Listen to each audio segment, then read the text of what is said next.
ನಮ್ಗೆ ನ್ಯಾಯ ಅದಕ್ಕೆ ನಮ್ಗೆ ನ್ಯಾಯ ಕೊಡ್ತಿದ್ರೆ ನಾನು ಗ್ಯಾರಂಟಿ ಸುಸೈಡ್ ಮಾಡ್ಕೊತೀನಿ. ಇವ್ರು ಇಷ್ಟು ಜನದ ಹೆಸರು ಬರ್ದಿಟ್ಟು ಸುಸೈಡ್ ಮಾಡ್ತಾರೆ ಹೇಳಿ ಎಲ್ಲ ಇದು ಮಾಡ್ತಾರೆ.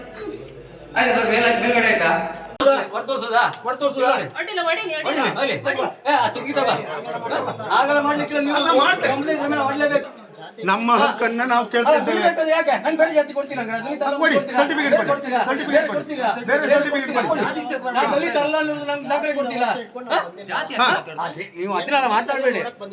ನೋಡಿ, ನನ್ನ ಕಷ್ಟ ಪೂರ ಶೇಕ್ ಆಗಿದೆ. ಶೇಕ್ ಆಗಿ ಬಾಗಿಲು ಗಲಗಲ ಅಲ್ಲಾಡಿ ಈ ತರ ಎಲ್ಲ ಉದ್ರಿ ಹೋಗಿ ನಿನ್ನೆಲ್ಲ ಗುಡಿಸಿ ತೆಗ್ದಿತ್ತು. ನಿನ್ನೆಲ್ಲ ನೋಡಿದ್ರಿ, ಎಲ್ಲರೂ ಬಂದು ವಿಡಿಯೋದವ್ರು ಬಂದಿದ್ರು, ಎಲ್ಲರೂ ಬಂದಿದ್ರು.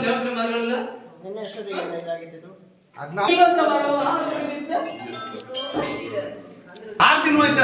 6, 12, 13, 14 ದಿನ, 15 ದಿನ ಇವತ್ತು ಗೃಹ ಪ್ರವೇಶ ಆಯ್ತು.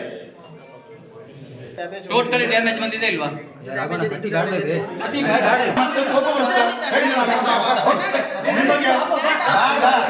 ಇವ್ರು ನೋಡು ಬೇಡ, ಇವ್ರು ನಮ್ಮನ್ನ ಯಾಮಾರ್ಸು ಬಂದಿದ್ದಾರೆ. ಬೇಡ ಹೋಗಿ, ನಾನು ಕೇಸ್ ಮಾಡ್ತಿದ್ದೆ. ಹೋಗಿ ಸರ್, ನಾನು ಏನ್ ಮಾಡ್ಬೇಕಂತ ನಂಗೆ ಗೊತ್ತುಂಟು. ಇಷ್ಟ ವೈಯಕ್ತಿಕವಾಗಿ ನೀವು ಉತ್ತರ ಮಾಡ್ರೆ ನಾನು ಸ್ಟೇಟ್ಮೆಂಟ್ ಕೊಡ್ತೆ. ನಮ್ಮನ್ನ ಆಯ್ತಲ್ಲ, ನೋಡೋದು ಬೇಡ. ಮನೆ ಇಷ್ಟು ದೊಡ್ಡ ಮನೆ ನೋಡ್ಲಿಕ್ಕೆ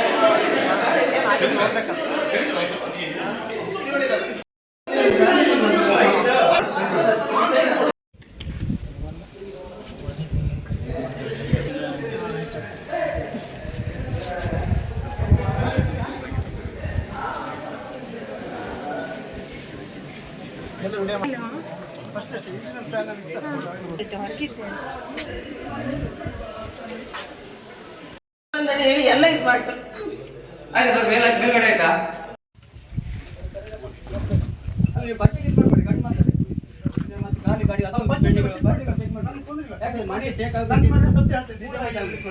ಏನು ಆಗಿಲ್ಲ ಅಂತ ಹೇಳಿದ್ರೆ ನನ್ನಂತ ಖುಷಿ ಕೊಡೋ ಯಾರು ಇಲ್ಲ. ಸರಿ, ಓಕೆ, ನೀವು ಮಾಡ್ರಿ. ಪಂಚಂಗ ಏನು ಅಂದ್ರೆ ಪಂಚಂಗ ಅಲ್ಲ, ಯಾಕಂದ್ರೆ ಆಸೆ ಇಟ್ಕೊಂಡು ಮನೆ ಮಾಡೋದಲ್ಲ. ಸಾಲ ಮೂಲ ಮಾಡಿ ಗಂಡ ಹೆಂಡತಿ ಒತ್ತಾಟ ಮಾಡಿ ಜೀವನದಲ್ಲಿ ಯಾವ ಕಷ್ಟಪಟ್ಟಿತ್ತು ಮಣ್ಣು ಮೇಲೂ ಮನೆ ಕಡೆ ಈ ಮನೆ ಮಾಡೋ ಆಗೋರ್ ತನಕ ಇದೆಲ್ಲ ನಿಮಗೆ ಗೊತ್ತಿಲ್ಲ. ಇವತ್ತು ಬಂದ್ಕ ನೋಡ್ತಾ ಇದ್ದೀರಿ ನೀವೆಲ್ಲ. ನಾನು ಆ ಮಣ್ಣು ಮೇಲೆ ಮನೆ ಕಂಡದ್ದು ನೀವು ಯಾರು ನೋಡಿಲ್ಲ. ಇವತ್ತು ಈ ಮನೆ ಕಟ್ಟಿ ಒಳಗೋಗಿ ನೋಡ್ಕೊಂಡು ಆ ಮನೆ ಚಂದ ಆಯ್ತು ಅಂತ ಬಿಟ್ರೆ ರಾಜ ಇಷ್ಟು ದಿವಸ ಆ ತಟ್ಟಿ ಮನೆ ಕಂಡಿದ್ದು ಯಾರಿಗೂ ಗೊತ್ತಿಲ್ಲ. ಹಂಗೆ ಎತ್ತು ಕಾಣಿ ಸರ್, ಬೇಕಿದ್ರೆ ಅಲ್ಲೇ ಇದೆ ನೋಡಿ, ನಾನು ಆಯ್ಕೊಂಡು ಮನೆ ನೋಡ್ಕೊಂಡು. ಇದು ಮಾತ್ರ ನಾನು ಒಂದ್ ತರದಾಗ ಹೇಳುದಿಲ್ಲ, ಎಲ್ಲ ತರದಾಗೂ ಇಷ್ಟೇ ಡ್ಯಾಮೇಜ್ ಆಗಿರೋದಲ್ವಾ? ನಮ್ಗೆ ಗೊತ್ತಿಲ್ಲ. ಆಯ್ತು, ನಾವು ಡ್ಯಾಮೇಜ್ ಅನ್ನು ಸರಿ ಮಾಡಿಸಿ ಕೊಡ್ತೀವಿ. ನೀವು ಮತ್ತೆ ಆಯೋಗ ರಚನೆ ಮಾಡ್ತೇವೆ. ಆಯೋಗದ ಕಮಿಷನ್ ಇವರೇ ಐನು ನನಗೂ ಕಾನೂನು ಗೊತ್ತಿದೆ. ನಾನು ನಿಮ್ಮ ಇವರೊಟ್ಟಿಗೆ ತುಂಬ ಕೆಲಸ ಮಾಡಿದೆ. ಈಗ ತಾತ್ಕಾಲಿಕ ಏನು ಒಬ್ಬ ಸಾಯಕಿರ ಬದಲು ಅವ್ರಿಗೆ ನೀರು ಕೊಡ್ತಾರೆ. ಅದ್ರ ಪರಿಸ್ಥಿತಿ ಏನು ಮಾಡ್ತೀರಿ? ಅದಕ್ಕೇನು ನೀವು ಹಿರಿಯ ಆಫೀಸರ್ ಬಂದಿರಿ, ಬರ್ಕಿ ಮೊದಲೊಂದು ಮಾತಾಡದೆ ಬರ್ತೀರಾ? ಏನು ಮಾಡ್ಬೋದು ಚರ್ಚೆ ಮಾಡಿದೆ ಬರ್ತೀರಾ? ಸೀದಾ ಬಂದು ಇಲ್ಲಿ ಬಂದು ಮಾತಾಡ್ತೀರಾ? ಇಲ್ಲ, ಏನು ಹೆಂಗಿದ್ದಾರೆ ನೀವೊಂದು ಏನು ಮಾಡ್ಬೋದು ಅಂತ ಆಗಿದೆ. ಅದು SC ಕಾಲೋನಿ, SC ಮನೆ, ಅವರಿಗೆ ತಾತ್ಕಾಲಿಕವರಿಗೆ ಏನು ಈಗ ಸದ್ಯಕ್ಕೆ ಕಡೆಗೆ ನಿಮ್ಮ ಕಮಿಟಿ ರಿಪೋರ್ಟ್ ಬಂದ ನಂತರ ಏನು ಕೊಡ್ತೀರಿ? ಮನೆ ಮಾಡಿ ಕೊಡ್ತೀರಾ, ಇದು ಮಾಡಿ ಕೊಡ್ತೀರಾ? ಅದಕ್ಕೆ ನೀವು ಹಿರಿಯ ಅಧಿಕಾರಿ ಕೂತ್ಕೊಂಡು ಚರ್ಚೆ ಮಾಡಿ ಒಂದು ಅಂತಿಮ ಫೈನಲ್ ಬರಬೇಕಲ್ಲ. ನಾವು ಕಮಿಟಿ ಮಾಡ್ತಿದ್ದು ಮುಗಿದೋಯ್ತಾ ಇಂಜಿನಿಯರೇ? ನಿಮ್ಮ ತಲೆಯಲ್ಲಿ ಏನಿದೆ ಅಂತ ನಮ್ಗೆ ಗೊತ್ತಾಗಿದೆ, ಸಾಕು.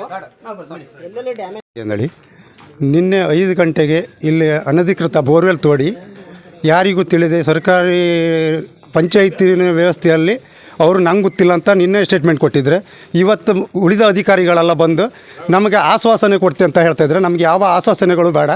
ಮತ್ತು ಆಗಿದಂಥ ಎಲ್ಲ ಲಕ್ಷಣಗಳು ಕಂಡು ಬಂದರೂ ಕೂಡ ಇದು ಅದರಿಂದ ಆಗಿದ್ದಲ್ಲ. ಈಗ ಬಂದಿರುವಂಥ ಅಧಿಕಾರಿಗಳು ಹೇಳ್ತಾ ಇರೋದು ಇದು ಅದರಿಂದ ಆಗಿದ್ದಲ್ಲ, ಇದು ಮೊದಲೇ ಇದ್ದಿತ್ತು, ಇದು ಪೇಂಟ್ ಒಳಗೆ ಈಗ ಡ್ಯಾಮೇಜ್ ಬಂದಿತ್ತು, ಆ ಥರ ಎಲ್ಲ ಉದಾಹರಣೆ ಕೊಡ್ತಿದ್ರೆ ನಾವು ಅವ್ರು ಬಂದಿದ್ದು ಹಣಕ್ಕೋಸ್ಕರ ಬಂದಿದ್ದರು, ಅದು ಅಲ್ಲಲ್ಲ. ಏನು ಡ್ಯಾಮೇಜ್ ಆಗಿತ್ತು ಅದನ್ನು ನಾನು ನೋಡ್ಕೊಂಡು ಹೋಗ್ಕಂತ ಬಂದಿದ್ರೆ ಅವ್ರದ್ದು ಆಶ್ವಾಸನೆ ಬೇರೆ ಥರ ಇದೆ. ಯಾವುದೇ ಕಾರಣಕ್ಕೂ ನಾವು ಇದಕ್ಕೆ ಸ್ಪಂದಿಸೋದಿಲ್ಲ. ಅವರಿಂದ ಹಣಕ್ಕಾಗಲಿ ಇನ್ನೊಂದಕ್ಕಾಗಲಿ ನಾವು ಇದು ಮಾಡಿದ್ದಲ್ಲ.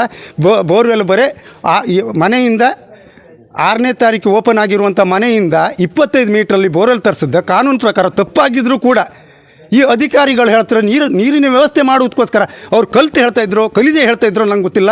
25 ಮೀಟ್ರಲ್ಲಿ ಬೋರ್ವೆಲ್ ತೆಗೆದು ಬಂದಿರುವಂಥ ಅಧಿಕಾರಿ ಹೇಳ್ತಾರೆ ನೀರಿನ ವ್ಯವಸ್ಥೆ ಮಾಡಿಕೊಡುವುದರಲ್ಲಿ ಏನೂ ತಪ್ಪಿಲ್ಲ ಅಂತ ಹೇಳ್ತಾ ಇದ್ದಾರೆ. ಆಮೇಲೆ ಹೇಳ್ತಾರೆ ಸರ್ಕಾರದ ಕಾನೂನು ವ್ಯವಸ್ಥೆಯಲ್ಲಿ ಇರೋದು 500 ಮೀಟ್ರ್ ದೂರ ಮಾಡಬೇಕಂದೇಳಿ.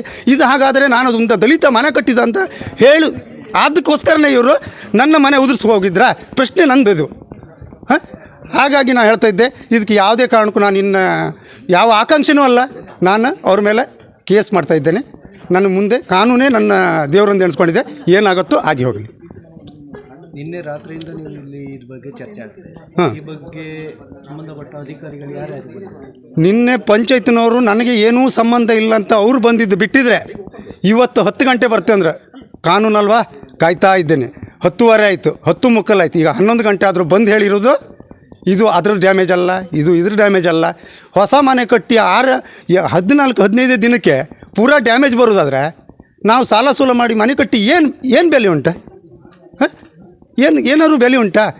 ಸರಿ ಆಯ್ತು, ಕಾನೂನು ಎಲ್ಲರಿಗೂ ಒಂದಲ್ವಾ. ನಾನು ಕಾನೂನು ರೀತಿಯಾಗಿ ಹೋತೆ.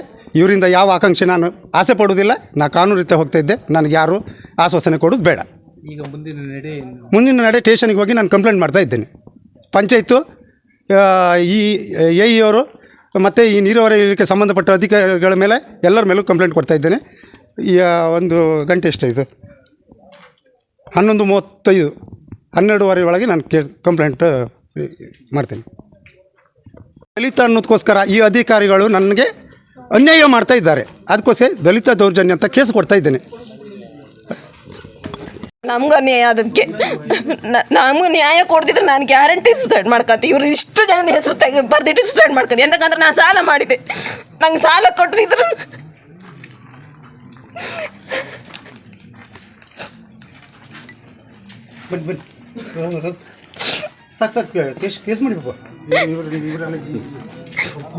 ನಾವೇನು ದುಡ್ಡಿದ್ದು ಮನೆ ಮಾಡೋದು, ಸಾಲ ಮಾಡಿ ಮನೆ ಮಾಡೋದು, ಅದನ್ನು ಹಾಳು ಮಾಡಿ ಹಾಕ.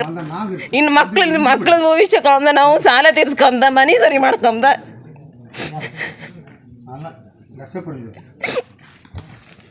ಗ್ರಾಮೀಣ ನೀರು ಕುಡಿಯುವ ನೀರಿನ ಯೋಜನೆಯಲ್ಲಿ ನಮಗೆ ಬೋರ್ವೆಲ್ ಕೊರೆಯಲು ಅನುಮತಿಯನ್ನು ಕೊಟ್ಟಿರುತ್ತಾರೆ. ಪಂಚಾಯತಿನ ಅಧಿಕಾರಿಗಳು ನಮಗೆ ಜಾಗವನ್ನು ತೋರಿಸಿರ್ತಾರೆ. ಹಾಗಾಗಿ ನಮ್ಮ ಮ್ಯಾನೇಜರ್ ಬಂದು ಜಾಗವನ್ನು ಪರಿಶೀಲನೆ ಮಾಡಿ ಗಾಡಿಯನ್ನು ಸೆಟ್ ಮಾಡಿದ್ದಾರೆ, ಬೋರ್ವೆಲ್ಲನ್ನು ತೆಗೆದಿದ್ದಾರೆ. ಮತ್ತಿನ್ನು ಹೇಳಬೇಕು. ಇವಾಗ ಅವ್ರು ಕೇಳ್ತಾ ಇರೋದು ಪಂಚಾಯತಿಯವ್ರಿಗೆ ನಮ್ಗೆ ಗೊತ್ತಿಲ್ಲ ಏನು ವಿಷಯ ಅಂತ. ಈಗ ತಾವು ಹೇಳ್ತೀರಾ ಪಂಚಾಯತಿಯವ್ರು ತೋರಿಸಿದ್ದು ಅಂತ. ಹೌದು, ಅವ್ರು ಹೇಳ್ತಾರೆ ಯಾರು ಇಂಜಿನಿಯರ್ ತೋರಿಸಿರೋದು. ಅದನ್ನು ಜಿಯಾಲಜಿಸ್ಟ್ ಬಂದು ಸ್ಥಳವನ್ನು ನೋಡಿರ್ತಾರೆ. ಅದರ ನಂತರ AW ಸರ್ ನಮಗೆ ಇನ್ಫಾರ್ಮ್ ಮಾಡಿರ್ತಾರೆ, ನೀವು ತ್ರಾಸಿ ಪಂಚಾಯತಿಗೆ ಹೋಗಿ ಅವ್ರನ್ನ ಕಾಂಟ್ಯಾಕ್ಟ್ ಮಾಡಿ ಅಂತ ಹೇಳಿದರು. ಶಿವಾನಂದವರು ಬಂದು ಪಂಚಾಯತಿನವರು ಬಂದು ನಾವು ಬಂದು ಜಾಗವನ್ನು ತೋರಿಸುತ್ತಾರೆ. ನೀವು ಬೋರ್ ಕೊರಿಲಿಕ್ಕಿದ್ರ ಮೊದಲೇ ಪಂಚಾಯತಿಯವ್ರ ಗಮನದಲ್ಲಿ ಬಂದಿದೆ. ನಾವು ಇಲ್ಲ ಇದ್ದರೆ ನಾವು ಬರುವುದಿಲ್ಲ, ಅವರು ಕರೆದಕ್ಕೆ ನಾವು ಬಂದಿದ್ದೇವೆ. ಓಕೆ.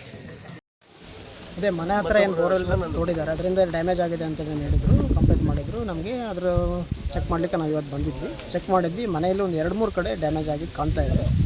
ಬಟ್ ಅದು ಇದರಿಂದನೇ ಆಗಿದೆ ಅನ್ನೋದಕ್ಕೆ ನಾವಿನ್ನೂ ಚೆಕ್ ಮಾಡಬೇಕಾಗ್ತದೆ. ಮತ್ತು ಏನು ಡ್ಯಾಮೇಜ್ ಆಗಿದೆ ಅದ್ರದ್ದು ಪರಿಹಾರವನ್ನು ನಾವು ನಮ್ಮ ಸರ್ಕಾರದ ಕಡೆಯಿಂದ ಮಾಡಿಸಿಕೊಡ್ತೇವೆ. ಅಲ್ಲ, ಈ ಮನೆ ಆಗಿ 13 ದಿನ 14 ದಿನ ಆಗಿರೋದಷ್ಟೇ ಈ ಥರ ತುಂಬ ಅನಾಹುತ ಆಗಿದೆ ಅನ್ನೋದ್ರ ಬಗ್ಗೆ ವರದಿ ಆಗ್ತಾ ಇದೆ. ತಾವೇನು ಹೇಳ್ತಾರೆ? ಅಲ್ಲದೆ ಬೋರ್ವೆಲ್ ತೋಡೋದ್ರಿಂದ ನಾವು ಹಿಂದೆಲ್ಲ ನೋಡಿದ್ದೀವಿ, ಆ ಮನೆಯ ಒಳಗಡೆ ಬೋರ್ವೆಲ್ ತೋಡ್ತಾರೆ, ಆದ್ರೂ ಕೂಡ ಡ್ಯಾಮೇಜ್ ಆಗೋದು 99% ಡೌಟ್. ಬಟ್ ಇದು ಆಗಿದೆ ಅಂದರೆ ಇದೊಂದು ವಿಶೇಷ ಪ್ರಕಾರ ಆಗಿದೆ ಅಂತೇಳಿ ಅವ್ರು ಹೇಳ್ತಿದ್ದಾರೆ. ಬಟ್ 1-2 ಕಡೆ ಆಗಿದೆ, ನಾವು ನೋಡಿದ್ದೀವಿ.